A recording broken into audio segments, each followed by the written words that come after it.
Yes दोस्तों, आप IRCTC में काम कर सकते हैं आफ्टर होटल मैनेजमेंट के। तो भाइयों, अगर आपको होटल मैनेजमेंट कोर्स करना है और उसके साथ साथ भी गवर्नमेंट जॉब करना है तो ये वीडियो बिल्कुल आपके लिए। अब सही जगह, the most famous government job is IRCTC.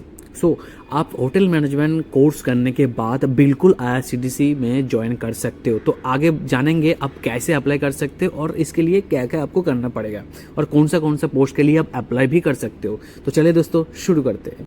तो मैं आप लोगों को स्टेप बाय स्टेप समझाऊंगा and end of the time मैं आपको इंटरव्यू प्रोसेस कैसे होता है ये भी मैं बताऊंगा। तो फर्स्ट जो होता है वो होता है ड्यूरेशन।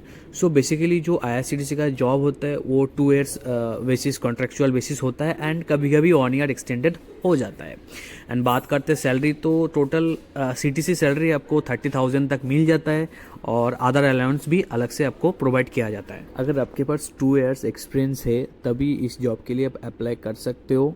एंड आपके पास बीएससी जो 3 ईयर्स का डिग्री कोर्स होता है वो होना चाहिए। एंड ये नहीं है तो आपके पास बीबीए का कोर्स या फिर एमबीए का कोर्स आपको होना चाहिए, तब भी आप अप्लाई कर सकते हो इस जॉब के लिए। एंड आपका जो एज है वो 28 तक भी होना चाहिए, उससे ज़्यादा है तो आप इस जॉब के लिए अप्लाई नहीं कर सकते हो। And SC ST and OBC category students के लिए जो गवर्नमेंट का रूल्स होता है वो एप्लीकेबल होता है। एंड आपको कंप्यूटर का बेसिक नॉलेज होना चाहिए।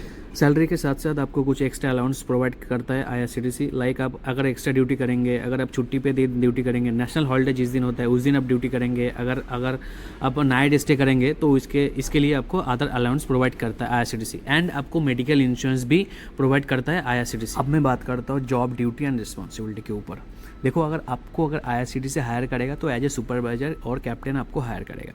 तो एज ए सुपरवाइजर और कैप्टन आपका काम होता है कि इंश्योर करना है जो प्रॉपर तरीके से जो रूल्स एंड रेगुलेशन टर्म्स होता है वो आपका जो स्टाफ है फॉलो कर रहा है कि नहीं कर रहे। प्रॉपर आपको ब्रीफिंग लेना है एंड आपको ये ध्यान में रखना होगा कि इंश्योर जो फूड होता है वो प्रॉपर हाइजीनिक तरीके से आ रहा है कि नहीं आ रहा है, जो सर्विस होता है वो स्मूथली हो रहा है कि नहीं हो रहा है। तो ये सब आपको ध्यान में रखना पड़ेगा। तो दोस्तों, आपके पास जितना भी स्टाफ है उन लोगों को ट्रेन करना आप ही का ही काम है, क्योंकि अगर गेस्ट कंप्लेन करेगा तो आप ही को हैंडल करना पड़ेगा ओवर द फोन। और इशू सॉल्व होने के बाद फीडबैक लेना भी आपका काम होता है। इसके साथ आपका को स्टाफ हो गया, आपका जो सीनियर हो गया, उनके साथ गुड रिलेशनशिप बिल्डअप करना आपका काम होता है। इसके साथ साथ अगर आईआरसीटीसी आपको किसी भी काम और कुछ आउट ऑफ सिलेबस कुछ काम अगर प्रोवाइड करता है तो उसका भी करना आपका ड्यूटी एंड रिस्पॉन्सिबिलिटी होता है।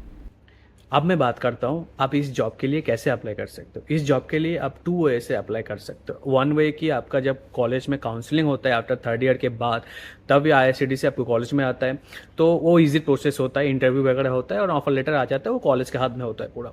और दूसरा वे जो होता है, ये नोटिफिकेशन आता है गवर्नमेंट जॉब का जो वेबसाइट होता है वहाँ पे जाके आप देख सकते हो, चेक कर सकते हो डे बाय डे। तो वहाँ पे जो नोटिफिकेशन आता है, नोटिफिकेशन के साथ एक फॉर्म आता है, उस फॉर्म को फिलअप करने के बाद आपको सबमिट करना पड़ता है। उसके बाद आपको जो इंटरव्यू का वेन्यू जो सिलेक्ट करना पड़ता है, उसके बाद इंटरव्यू होता है और उसके बाद आपको एज ऑफ लोकेशन के हिसाब से, वैकेंसी के हिसाब से आपके पास ऑफर लेटर आता है। तो ये 2 तरीका होता है आपको जो आप अप्लाई कर सकते। नेक्स्ट हम बात करेंगे इंटरव्यू कैसे होता है और इंटरव्यू में क्या क्या होता है और इंपॉर्टेंट क्वेश्चंस। अगर आप आईटीएम स्टूडेंट है तो इंटरव्यू का प्रोसेस एंड ग्रूमिंग स्टैंडर्ड का जो बेसिक फॉलो अप है वो आपको मालूम होना चाहिए। एंड देन सबसे पहले आपका रिज्यूमे बहुत अच्छा होना चाहिए। अब बात करता हूँ कुछ इंपॉर्टेंट क्वेश्चंस के ऊपर। देखो, फर्स्ट जो इंपॉर्टेंट क्वेश्चन है, सबसे पूछता है ये question self introductions about your self. ये बहुत इंपॉर्टेंट क्वेश्चन होता है, तो आप रट्टा मारिए, कुछ भी करिए, सेल्फ इंट्रोडक्शन जो होता है ये आराम से इसको याद करके आइए। या इसके बाद और एक क्वेश्चंस भी मेन इंपॉर्टेंट होता है, वो है व्हाई यू चूज आईआरसीटीसी। ये भी एक मेन इंपॉर्टेंट क्वेश्चंस होता है, तो इसका भी तैयारी आप करके जाइए। उसके बाद कुछ बेसिक नॉलेज आप आईआरसीटीसी के बारे में जान लीजिए तो आपके लिए इजी होगा। लाइक ट्रेन कैसे ऑपरेट होता है, उसमें मील क्या क्या सर्व होता है, वेज नॉन वेज का प्राइस क्या रहता है, कुछ मेन ट्रेन का नाम। एंड आपका जो लोकल कुजिन होता है, जो इंडियन कुजिन होता है, उसका बारे में भी नॉलेज आपके पास होना बहुत ज़रूरी होता है। एंड इसके बाद हाइजीन एंड जो सैनिटेशन होता है उसके ऊपर भी क्वेश्चन पूछ सकते हैं एंड करंट अफेयर्स के ऊपर भी आपको क्वेश्चन पूछ सकते हैं। तो आप अच्छे से तैयारी करने के बाद ही इंटरव्यू के लिए बैठिए। वीडियो अगर इन्फॉर्मेटिव है तो वीडियो को लाइक, शेयर एंड चैनल को सब्सक्राइब करके जाना। एंड मिलती है तब तक के लिए नेक्स्ट वीडियो पे। जय हिंद।